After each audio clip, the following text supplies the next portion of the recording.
থাইল্যান্ডের মাটিতে দেশের নাম উজ্জ্বল করল আরাফাত সহ ৬ বাংলাদেশি। থাইল্যান্ডের টয়োটো আয়রনম্যান ৭০.৩ ব্যাংসন প্রতিযোগিতায় বিজয়ী হয়েছেন তারা। সাঁতার, সাইক্লিং ও দৌড়ের সমন্বয়ে একদিনের এই প্রতিযোগিতায় অংশ নেয় ৫৯ দেশের ১,১৭৩ জন। রোববার দেশটির ব্যাংসনে এই প্রতিযোগিতা অনুষ্ঠিত হয়। গালফ অফ থাইল্যান্ডে ১.৯ কিলোমিটার সাঁতারের মাধ্যমে এই প্রতিযোগিতা শুরু হয়। এরপর আয়রনম্যান খেতাব পেতে নির্দিষ্ট সময়ের মধ্যে ৯০ কিলোমিটার সাইকেলিং, ২২.১ কিলোমিটার দৌড় সম্পন্ন করতে হয়েছে প্রতিযোগীদের।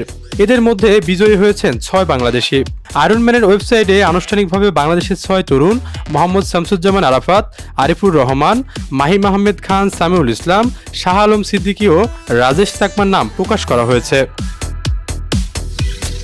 বাংলাদেশিদের মধ্যে সর্বোচ্চ ১৩ বার আয়রনম্যান সম্পূর্ণ করে চমক দেখিয়েছেন মোহাম্মদ শামসুজ্জামান আরাফাত। ৪ ঘন্টা ৫৭ মিনিট ২২ সেকেন্ড সময় নিয়ে চ্যালেঞ্জ সম্পূর্ণ করেন তিনি। নিজের ৩০ থেকে ৩৪ বছর বয়সী গ্রুপে ১০৩ প্রতিযোগীর মধ্যে আরাফাতের অবস্থান ১৬তম। মোট ১,১৭৩ জন প্রতিযোগীর মধ্যে আরাফাতের অবস্থান ৬৫তম।